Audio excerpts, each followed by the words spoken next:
Spring has arrived in Chicago, and you might be looking for a new way to get around. So we're talking to an expert, a local Chicago e-bike shop owner and mom who has helped loads of families find the perfect bike for them and save money on gas, insurance, and car payments in the process.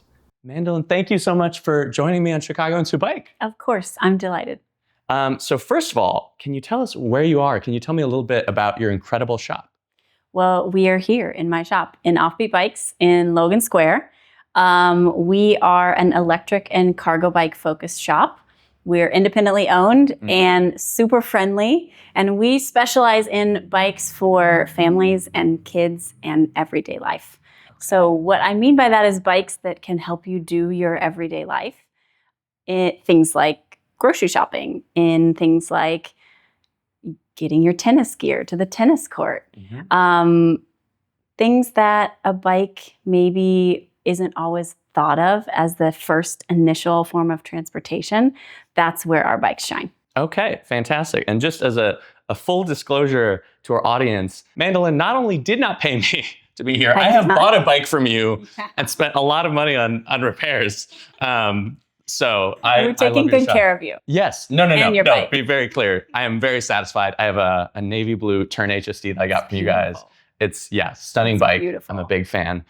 Do you own an e-bike yourself? Like, is this just something you sell, or do you kind of live that lifestyle yourself? I own many e-bikes. I have owned many e-bikes. Okay. I have owned an Urban Arrow family, a Turn GSD, and a Reese and Mueller Carry. Okay.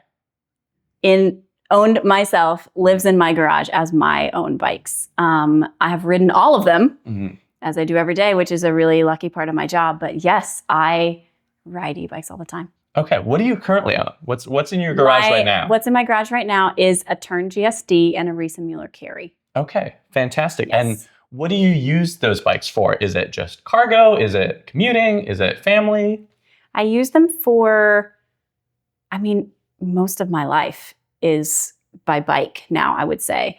It started in a different way for me than I'm currently using my bikes, and I feel like the way I have used a cargo bike has evolved as my family's needs have evolved. So I initially started with an Urban Arrow family when my kids were very, very young. They were 1 and 4 or 5-ish at the time.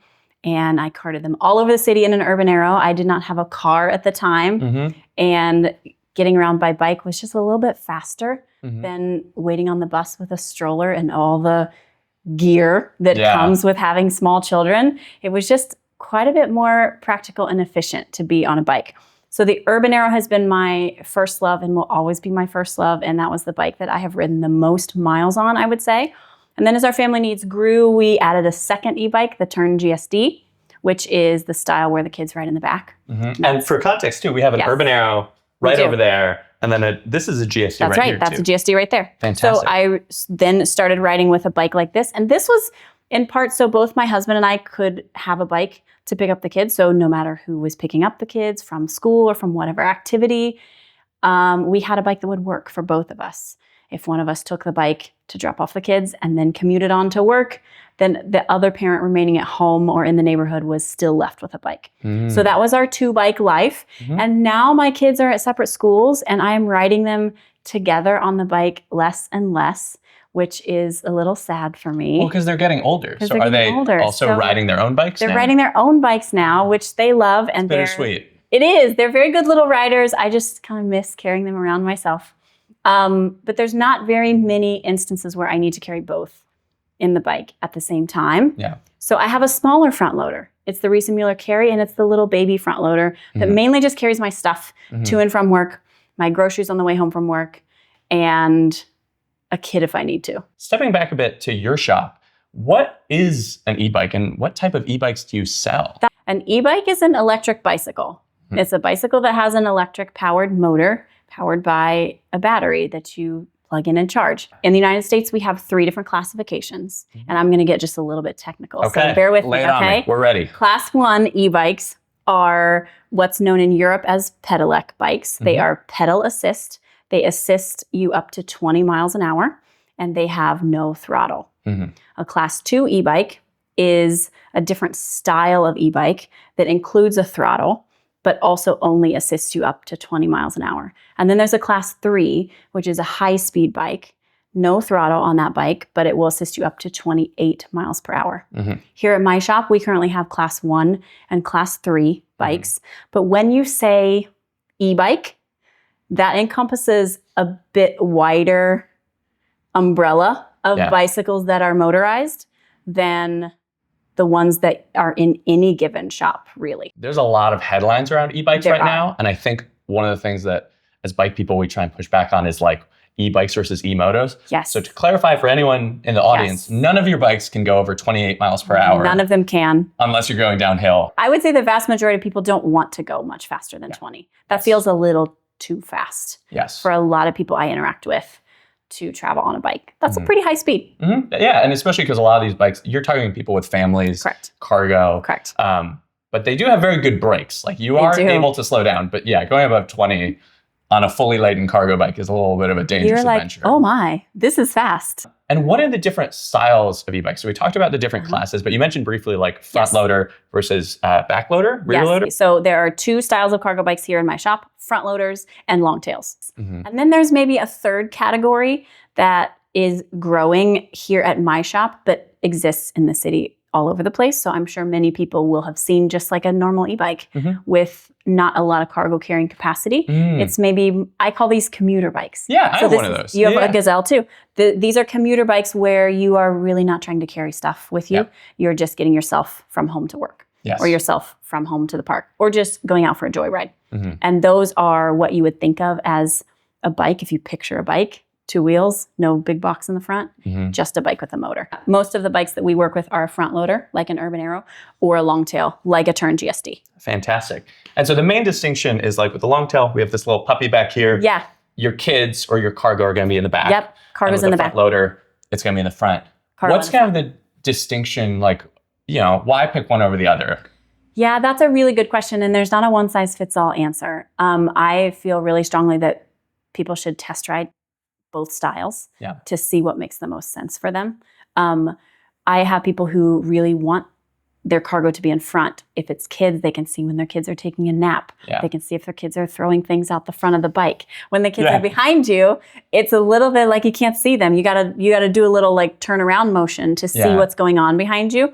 So in general, I see families with younger kids go for a front loader, and families who are like starting on this cargo bike journey with slightly older kids might choose a long tail. I would say any of the front loaders eventually feel like riding a bike eventually. Just takes a little bit longer to get comfortable because they're just so big. They're pretty big. And I think when people think cargo bike, they automatically think front loader because big bike, lots of cargo.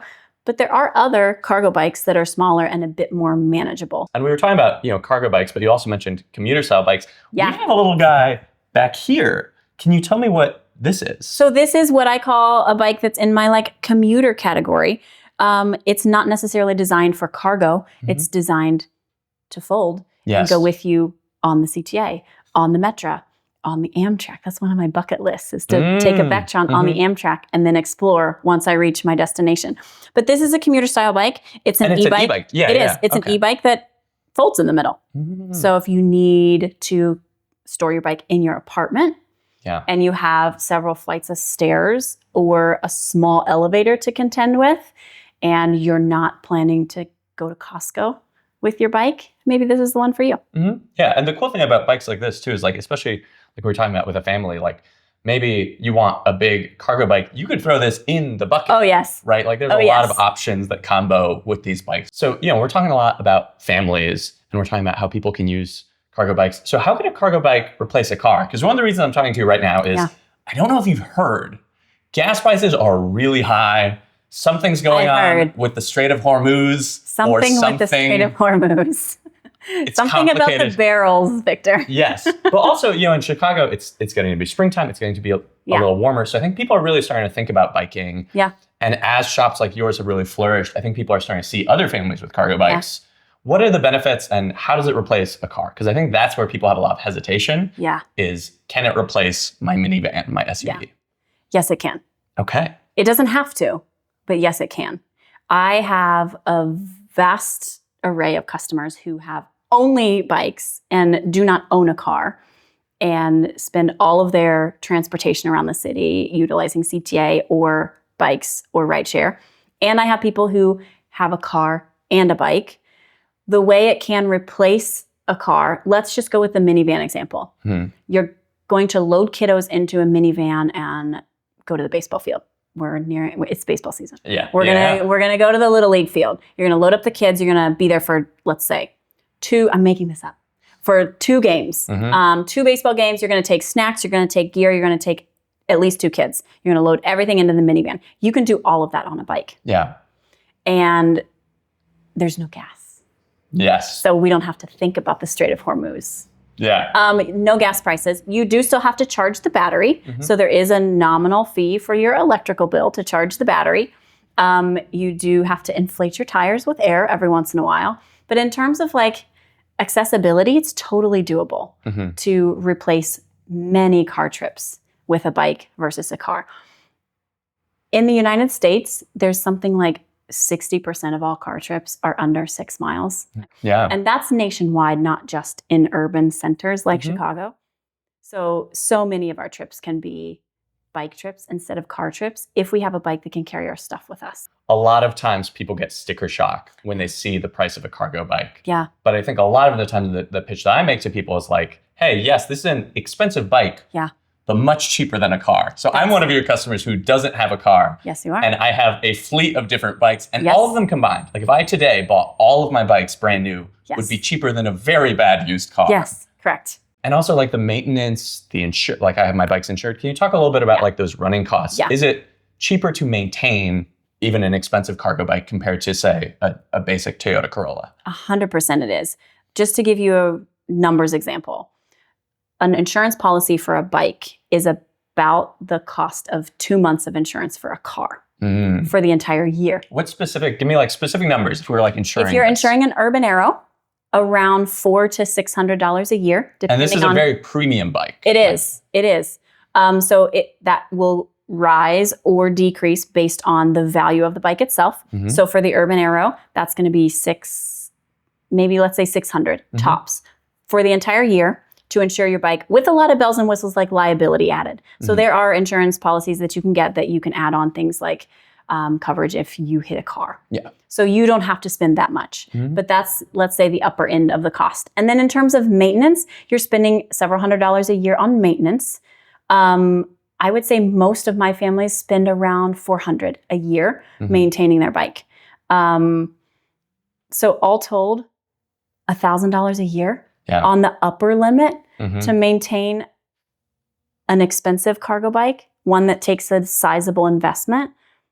I don't know many cars that have that maintenance fee. There's no registration for these bikes. There's no gas. There's no oil changes. When I service my car, I have sticker shock every single time I leave because repairs for a car are so much more expensive than repairs for a bike. Yeah. And I will say that these bikes last a really long time. Oh, hello there. This is not an ad. Not really. I want to thank you for watching Chicagoans Who Bike. It takes a lot of time and labor to keep this project going. So if you appreciate the work we're doing, I'd ask you to become a member. You can become a member for as low as $6.99 a month and get exclusive access to videos early, vote on upcoming topics, and more. And you'll also be helping us pay for the gear, video editors, software, and a whole lot more that makes this project happen. We might also be working on some exclusive stickers for members. 2024, US automakers spent a whopping $12 billion on advertising. So we're hoping with just a tiny fraction of that amount, we can help show America the beauty of biking. So whether you become a Chicagoans Who Bike member, give a super thanks on a video, subscribe and share with a friend, or anything in between, I thank you for your support. Now, back to the video. Even if you crash your bike and have to do serious repair, it is cheaper than a fender bender. Cheaper than a fender bender. Cars. It's so true. It's so true. So, yeah. And most people aren't spending $1,000 a year. I'm just giving you like the upper limits of maxing out an insurance plan and maxing out your maintenance because maybe this family that I'm theorizing about doesn't want to do any maintenance whatsoever at home. So they're going to bring their bike to me for everything. Yeah. We're going to fix all their flats for them. We're going to fix broken chains for them. We're going to do everything. Yeah. those people who want to do a few things on their own at home can save money that way too. Yeah. I actually just learned, not on the Turn, but on the Gazelle, I learned to swap my studded tires on and off. Well done. Which I was very proud of. Thank you. Well done. Because I take it to you sometimes, but nearby is another bike shop, but they just charge me a little bit more because they're not an e-bike specialist. And I was just like, if I'm going to do this twice a year, I should learn how to do it. And it's also good for like flat repair and stuff like that. It's not hard to learn, but not everyone wants to. So we were talking about the savings of course, if I don't get a car or I go from 2 cars to 1 car, definitely going to save money. But what about someone, let's say, you're a smaller family, you only have 1 vehicle. I'm like, oh, well, if I got a cargo bike, that's just more expense, right? Or does it save you money to have a cargo bike and put less miles on your car? Yeah, it does. I would say for many families that I interact with, it prevents them from needing to buy a second car. They have existed in Chicago for years with just 1 car, and now suddenly they have another kid in the family with another set of activities, and they need to go 2 separate directions. And if one parent can go one direction with the car, what's the other parent going to do? They could buy another car. They could ride a cargo bike instead. They could take CTA. But yeah, it's going to save you money. Yeah, and kind of to that point, like if I, let's say, I'm a smaller family, maybe I just have 1 kid and we have the minivan or the SUV. And now I'm putting less miles on that vehicle. To your point, you need to do less maintenance. You're losing less money on depreciation. Maybe you can even get like a cheaper mileage-based insurance. If you're like, I only use the car now to go to Wisconsin in winter, you could really you would still have the car, but cut those expenses. Is that something you see with people? Yes, I do. I also see, even if someone has a car, but they want to go to the beach in the summer, you save your sanity on a bike. And that is a saving. And we can't put a price on that. Put a price on your sanity. Getting places by bike feels so much more practical in so many ways than sitting in traffic. Yes. Yeah. And we didn't even talk about parking. We didn't even talk about parking. Like, people in Chicago love to complain about the high cost of parking. We do. We love our dibs. We love to not call dibs. All of that goes away when you're riding a bike. What are the biggest barriers that you see when people come in, they're considering an e-bike like this or a cargo e-bike? What are some of the obstacles that you see from customers who are new to this? The barriers that are most common that I see are cost, which we've kind of talked about this a little bit. It's a pretty big investment for most people, and they want to take it seriously and they want to make the right decision. Yes. Storage space, security, and theft prevention. I would say those are the big ones. I mean, let's start with the financing, because I think the interesting thing is, for me, as someone who I've just made a website on this. I think a lot about the math. But I think the thing that actually makes an e-bike hard to take home is when you go to the dealership, you can roll in and be like, I'd like the $50,000 BMW. Yeah. You're not paying $50,000. Correct. You're getting a monthly payment. And so people, what they're calibrating towards is that monthly payment. Yeah. But I know, and I'd love to have you talk about that, is you have a financing option that I think really helps bridge that chasm. Can you talk a little bit about that and the financial challenge? For this exact reason, because I really think of my bikes as comparing to cars. I think of them as a car alternative versus a bike alternative. So you can walk into Working Bikes or your local bike shop and roll a bike home off the floor that costs a lot less than the e-bikes that I might have here. But if you think about this as a car replacement, I believe you should have a monthly payment available to you if you're going to have the bike for as long as you're going to have a car and you're going to use it every day and it's going to be used at the same level that you're going to use a car. The purchase should feel like what it feels like to buy a car, except way more fun and better. And you're taking home a bike that just immediately sparks joy for you. So yeah, I have financing. That was one of the biggest priorities for me when I took over at the shop here, was to get financing in, and I did it within the first year. And I'm really, really happy to say it makes these bikes accessible to more people, which matters a lot to me. What does that financing look like? Is it a 7-year car loan at 10% interest? Not quite. It's more like a 0% for 12 or 24 months. Okay, fabulous. Yeah. So basically, it's still going to be kind of a heftier payment than your car payment. Yes. But it's because you're actually going to own the asset in 2 years. Exactly. And it's going to be just paid off. Exactly. What would a monthly payment look like? I'm struggling to do the math. What might be let's say your mid-range bike. Let's not go for the super premium one. What would someone's monthly payment look like? A few $100s. There's a really good calculator online that I could send you, or I could send to anyone. And we'll put the link on screen. We're fancy. Yeah. So there's a fabulous calculator. There is a calculator where you can calculate your monthly payment. It's a few $100s. Okay. And that's for something that can completely, like you were saying, is an alternative to a second vehicle. So you have a growing family. You're debating between the SUV that you would have to finance for, let's say more optimistically, 5 years, versus, okay, I have a monthly payment for the next 2 years. And at any point, you could probably pay off more of that if you get a nice bonus at work. Absolutely. Okay, so if I'm a customer, I walk in, I'm getting your average cargo e-bike here, which might be, let's say, $5,000, which is a very nice long-term purchase. At 48 months, what is that going to look like? And at 24 months, what is that going to look like? I don't do math in public, but that's going to be about $100. Wow. Maybe $200 every month for a bike that's going to last you many, many years longer than your finance plan. Yes, fantastic. And like you said, it's at 0%. It's right? 0%. So you're not, losing money on interest on an asset. You're not paying more for the bike than it's actually valued at. Yeah, fantastic. Also, we were talking about like if someone's not sure about the type of bike and they just want to try one out for a week or two. Is there something you can do for them in that situation? Yes, you can rent a bike from me. Oh, very cool. You can rent a bike for a couple days, for a long weekend, take it home, see if it fits in your storage space that you're not quite sure if you can move enough stuff in the garage to fit the bike in, see if it can fit in your vestibule. I have people do this all the time.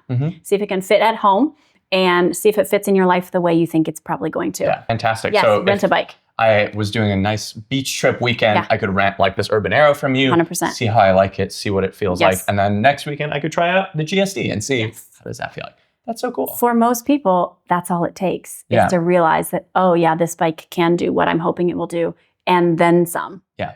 So almost everyone who rents a bike as like a trial to purchase a bike eventually takes one home. And we were talking about storage. Yeah. These are some big, heavy vehicles. Walk me through, what does that look like? And then I'm happy to talk about it too. I have a very unique situation that I would not recommend for literally anyone. But yeah, what does storage look like? How do you walk people through storage for these bikes? Yeah. It's easiest to store a big, heavy cargo bike at ground level that you can roll in and out to the street. So in the city, that's most likely a garage or a bike room that you have in your building. If that's not available, there are lots of other ways that we can get creative. And again, this is not really a one-size-fits-all answer. This is like, show me a picture of your backyard and let's see where we might be able to lock up a bike with good security in your backyard and throw a motorcycle cover over it. I have plenty of people who do that, who don't have access to a garage. There are bike rooms. I have seen bike rooms all over the city when picking up bikes for people. When you have stairs to contend with, that's where it gets a little tricky. So if we can avoid stairs, that's what we try to do. And I say that from the perspective of, if you've got a bike and a car, I want the bike to feel as easy to get on and go as the car does. I want you to pick the bike over the car every dang day if we can. So the ease of use of the bike is super important. If you are already running late and you got stairs to deal with, that's tricky. So we get creative with that. We find a neighbor's garage that you can like pay them a couple bucks a month or a couple beers a month. That makes sense. And I mean, to talk about my story, I don't know if you remember my criteria for picking a cargo bike. So I had the Gazelle, which for folks who don't know is like a commuter e-bike. It looks very much like a standard bike. It's a great Dutch bike. But I was really looking for something where I could haul more cargo because I think the rear rack for that is limited to like 40 pounds. So it's great for like going to a basic shoot, some camera gear. But I'm doing stuff like hauling a 20-pound Anchor battery and a solar panel and a cooler. I need something a little bigger. But my criteria was I needed what is the most capable bike that I can physically lift. And I settled on the Turn HSD. And I'm sure you would not recommend that to anyone to haul up to a second-story apartment. It's tricky. It's very heavy. And I tell people this, that I actually worked out so that I would feel capable. Because it's a very... It's the size is really the issue. But like you can manage it. Like if you're really dedicated and committed, you can. You can. And also like you have a lot of like the short haul. Like the HSD is kind of like this sweet spot where I needed to carry like adults on the back. And it's like a very, it's like small but very capable. But if you're carrying kids and you have an apartment, what are some of those options? The HSD is one of those options. There are also non-electric bikes, which we haven't talked about a lot because we're mostly focused on e-bikes, but there is a non-electric option that can fit a kid, and then it's super lightweight. It feels just like a bike that you're gonna lift up and down the stairs in a way that feels way more doable than a bigger, heavier bike. It's just tricky with stairs. There's no way around that. Absolutely. I'm sure if you had access to ground level storage, you would probably utilize it. Absolutely, I would. But that's where some creativity comes in. Yeah. And we can find ways to make it work. Yeah. Yeah. Okay, and the other thing you mentioned was theft, which I know is a big issue. And I've actually heard whenever I talk about cargo bikes, this is like the number one thing is people are like, we live in Chicago, I can't do it. It's gonna get stolen immediately. Yep. So what do you tell people? And even like in a garage, I know that you want to take precautions because I think that's actually a common misconception is a garage is not necessarily a super safe place. So can you talk a bit about that? For sure. 99% of the bikes that I know that have been stolen are stolen from the garage. And I say 99% because I can think of one. Okay. It was stolen for someone's workplace. And I hear about them all because people typically call the cops and then they call me to figure out what the heck to do next. Let me just give some super practical tips that work for the kind of bikes that I deal with here at Offbeat and for any bike. Yeah. So you want to take a good lock with you that is not easy to cut through. Yes. So we're talking about a U-lock or an angle grinder resistant lock or a motorcycle grade chain lock. Yeah. That should ride with you all the time. And you're locking to, my favorite is a no parking sign. Just lock the bike up to the no parking sign when you're out and about. Yes. And you have to leave the bike. A lot of my bikes have a built-in wheel lock or a frame lock. So that's a little bit of extra security added on. And then you also want to lock it inside the garage or in whatever storage space you have figured out. That's a little less important if you're going to take the bike all the way up into your apartment because it's behind several locked doors. But if you're in the garage, in your shared vestibule for your building, even in your shared bike room, any shared space or space that someone could get into, you want them to not be able to roll the bike away if they've managed to get in. So a ground anchor is a good option. A big heavy toolbox that you might have in the garage. That's clever. A big built-in shelving unit. Lock it to something physical in the environment. There's also things like trackers, air tags, fancy air tags. The latest Bosch system has a connect module, which gives you that. Yeah, it has so GPS. Nice. It's it gives great. you a GPS pin for your bike and an audible alarm. So bikes are getting more and more smart, as everything is. And I think that's one really, really nice feature. And then also there's insurance. Yeah. I have helped many people, sadly, who have had their bike stolen, replace their bike using their insurance payout. Yeah. So there's lots of ways, and we can get like full coverage for anti-theft, starting at the basics with like physical locks and going all the way up to an insurance policy in the event of the terrible thing happening. You mentioned ground anchors. Can you talk a little bit for people who don't know what that might be? A ground anchor is just a little metal loop that is affixed to the concrete in your garage or the concrete sidewalk in your outdoor space or into a stud in the wall. And it allows you to just thread your chain lock or your U-lock from your bike into that little metal anchor. Okay. So it gives you something to lock to. And these are pretty affordable. These are like $70. Yeah. Load that into your garage, install that into your garage, and then lock up your bike every night. Yeah. And you should be good. One of the reasons I got the bike I did is because of the GPS module. Yeah. Because my Gazelle, it took me a while, and I think now that I upgrade my lock, I feel a little safer with it, but I would always be nervous. The first few months, I feel like you have the sweats when you leave a nice bike. With a turn, it has the GPS tracker. It will notify me if it moves, which is really, really handy and is a really big benefit of the, I think it's like the Bosch Smart System, right? It's the Bosch Smart System. I just had someone in the shop yesterday who talked about her insurance policy as her peace of mind. Yeah. And so that's what some of those like next levels of anti-theft are for, is for your peace of mind. Yeah. Which the Connect module is definitely in that category, as well as an insurance policy or an air tag or any of those little tracker devices that are pretty ubiquitous now.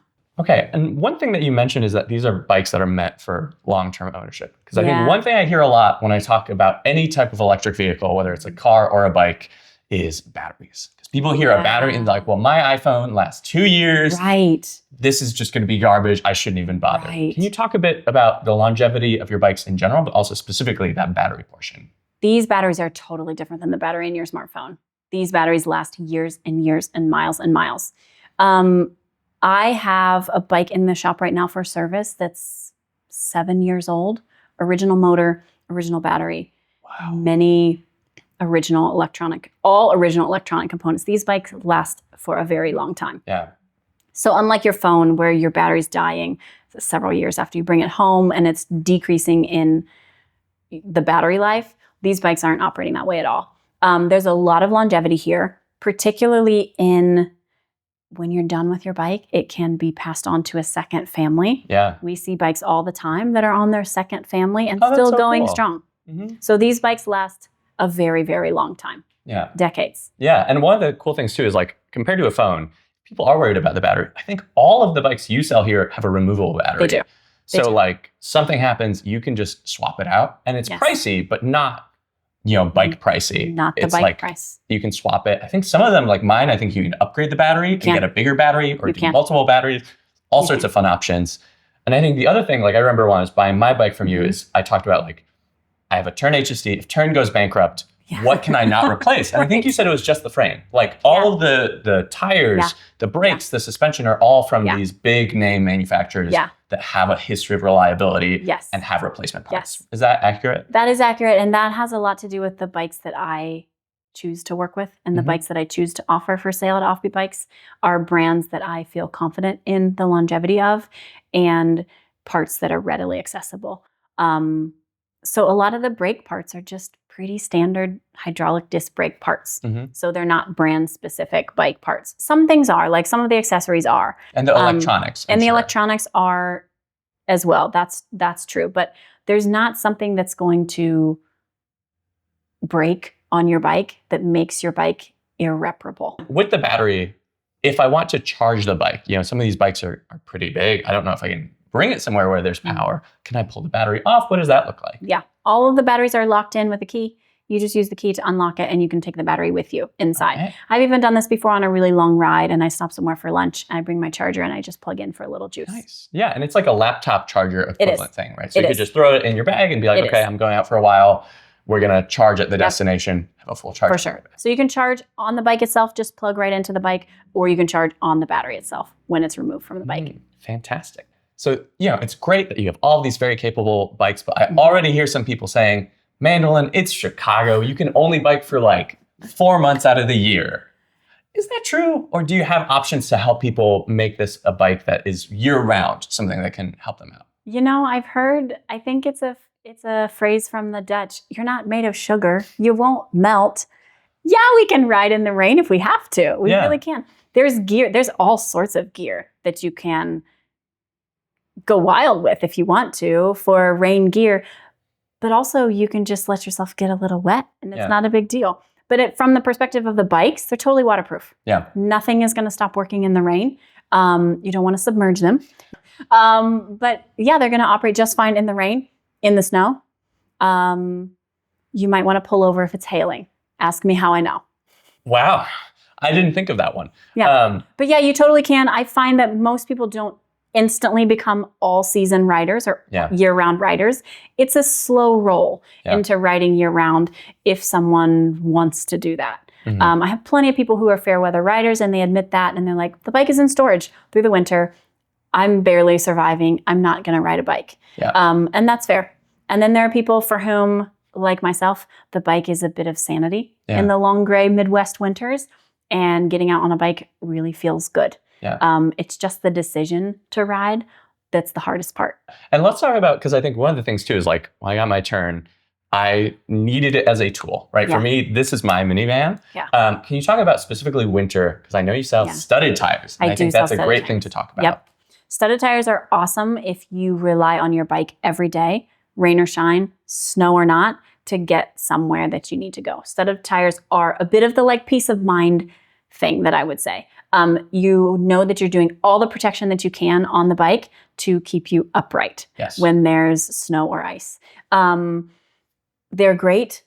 Many of my customers come in and swap out studded tires and ride studded tires from about Thanksgiving to about the end of April. So we ride for several months with studded tires and it just helps you avoid that patch of ice taking you out.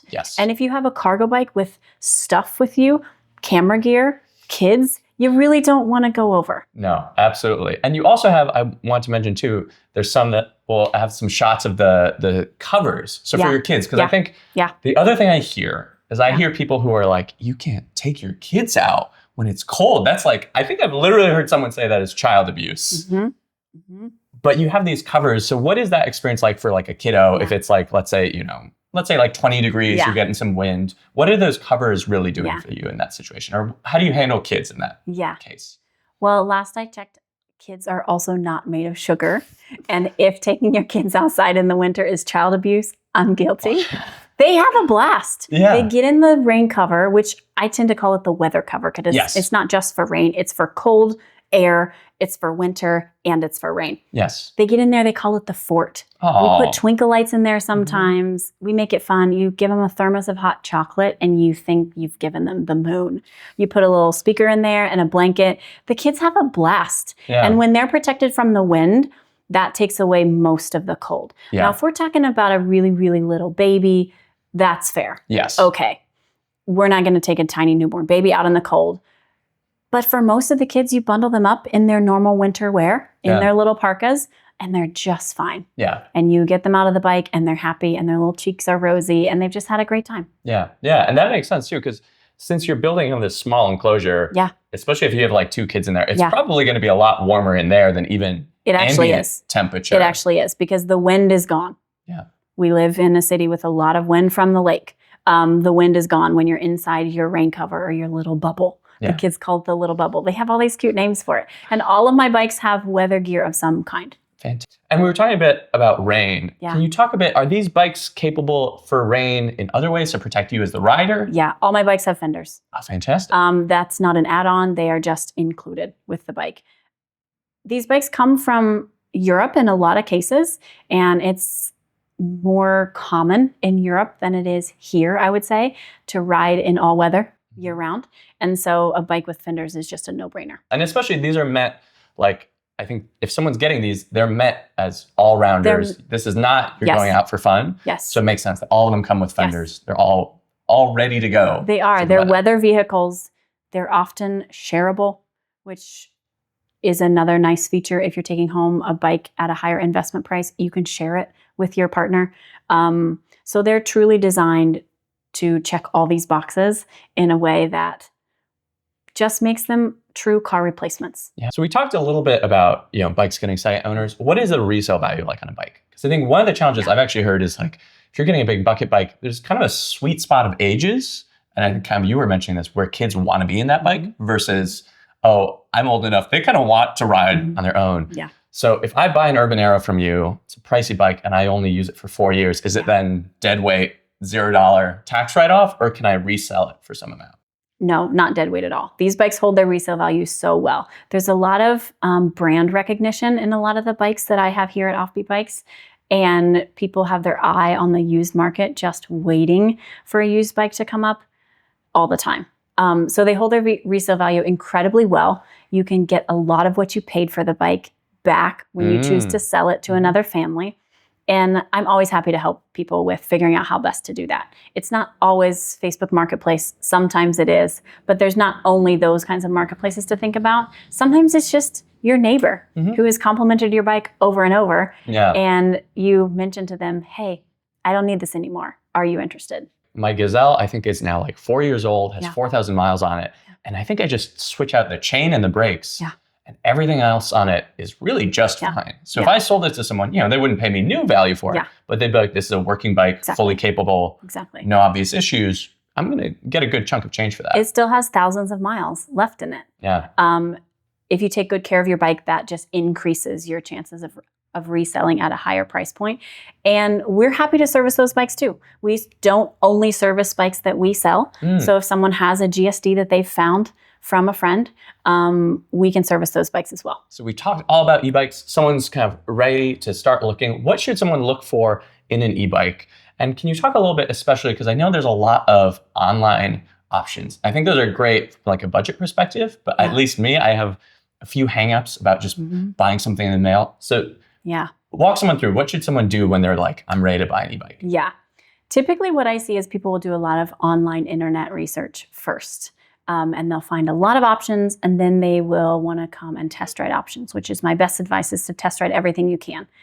When you're looking for an e-bike to bring home, I would say see if you can land on a budget, because there is a pretty big range in the world of e-bikes. And that will help identify what bikes are going to work for you and what bikes are not going to work for you. So definitely consider your budget.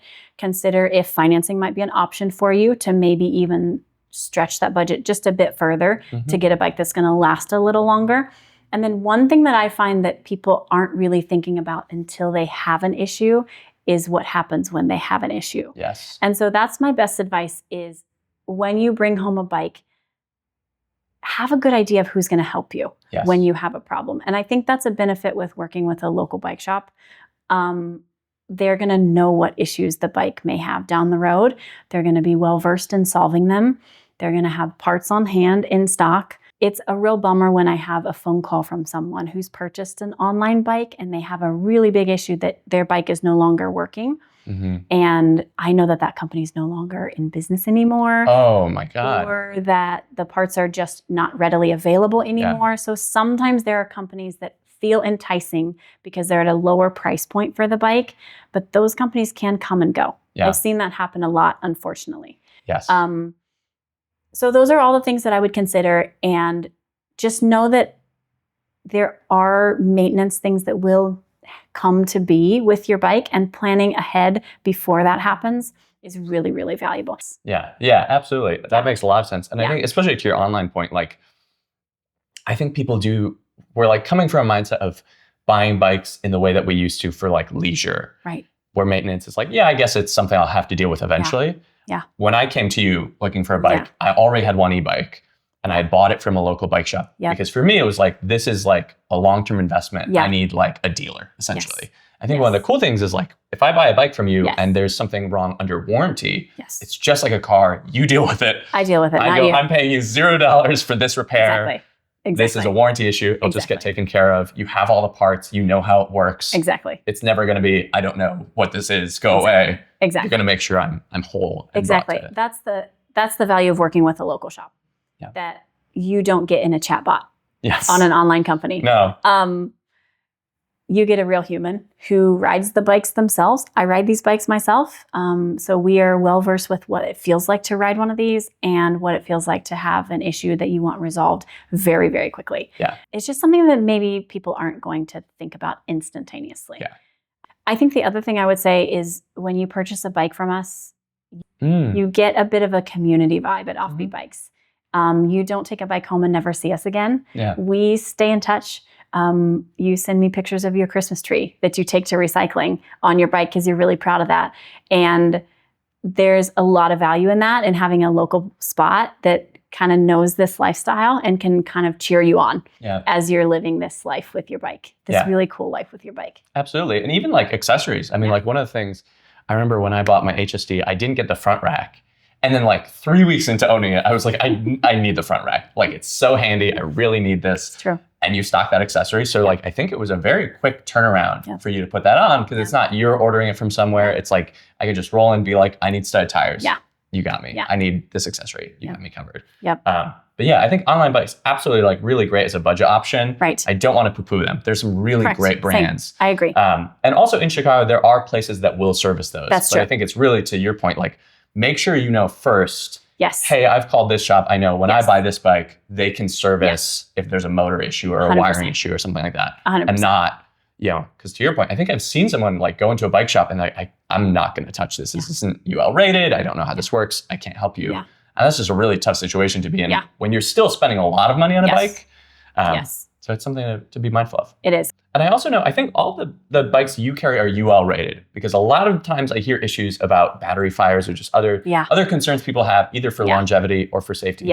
Can you talk a little bit about what a UL rating is and why someone should care about that? A UL rating is a third-party certification that e-bike manufacturers, particularly Bosch, will go through to make sure that their entire electric system for the whole bike is rated to safety standards. And these are specifically fire hazard safety standards. So we don't want an e-bike to catch fire. That's really, really bad. These batteries are made with lithium and fire is a horror story. Yeah. So all of my bikes are UL certified. I work with brands who think that is as important as I do, because I think it's a bit of a safety issue to take a bike home that doesn't have a good rating for fire safety and then store it in your garage, maybe underneath where you're sleeping. And God forbid something should happen in the middle of the night. That's a horror story that we don't want to have happen. So all of the bikes that I work with are fully UL certified, so you're in good hands here. Yeah, absolutely. And I think some states are starting to require that. I think New York City, which makes sense. They've had a lot of issues with these like a lot of fires, cheaper stuff that can have risks. Or like it has to be UL rated. And even I think like some buildings or some insurance policies, any bike you roll away with here is UL certified. And you know it's going to be safe. It is. And you know it's going to be safe. And I would say if you have a bike at home already that's not UL certified, don't panic and use just some like general good battery hygiene. Never leave the battery plugged in overnight. Leave it in a well-ventilated area. Don't let it get too hot or get too cold. Those are things that we should be doing with our batteries in general, whether or not they're UL certified. So that's a good just like safety feature that I would add for a bike that may not have that and is at home in someone's garage and they're like, oh no, just don't let it be plugged in overnight. And keep it in a well-ventilated, temperature-controlled area if you can. So then what would you say to someone who's like, I'm really ready, I want to go on this journey. How does someone begin down that road? I would say my very best tip is ride. Find a bike to ride. Find a neighbor's bike, ask a friend, ask the person at school drop-off that you've seen bring their kids by bike, ask if you can ride their bike, visit bike shops that have test rides available, that have bikes on the floor. Ride every single bike you can get your butt on, because you can't ride a bike on the internet. You could do a lot of internet research, but you can't ride one, and they feel different to ride, and every bike fits every human differently. So you want to ride one that feels good to you, and you want to be able to like kind of catch the vision of what the bike might be able to do for you and your everyday life. So test ride is my number one tip. No, that's great advice. Because I remember too, when I was picking out my Gazelle, 4 years ago now, I test rode a bunch of bikes because it was at the upper end of my budget. But I tried a bunch of bikes that this shop had that used cadence sensors. So it was getting a little technical, but it was just like very jerky. Just feels different. And I am also like, I'm coming from like, I'm a very like, I ride bikes a lot. So I was like, I need a bike that feels like a normal bike with boost. And so it was very important to me that it handle a certain way. I couldn't do folding. Like I was very particular. I'm a very particular customer. And I think to your point, like try a bunch of stuff. Maybe you want a trike, like a bunch bike. Maybe you want an Urban Arrow, maybe a long tail. Try everything. Rent a bike if you have to. Once you've narrowed it down to a few, rent a couple bikes to take home. You get so much value out of actually riding a bike before you take it home. Once I have that beautiful new bike, and I'm super excited, what do you encourage people to do? What are some good like first tips for someone starting out who maybe this is their first big bike purchase? I typically say ride as much as you can, as early as you can. There is, particularly if you're taking home a big cargo bike, there is something to be said for developing muscle memory with the bike and developing that sense of balance on a new bike.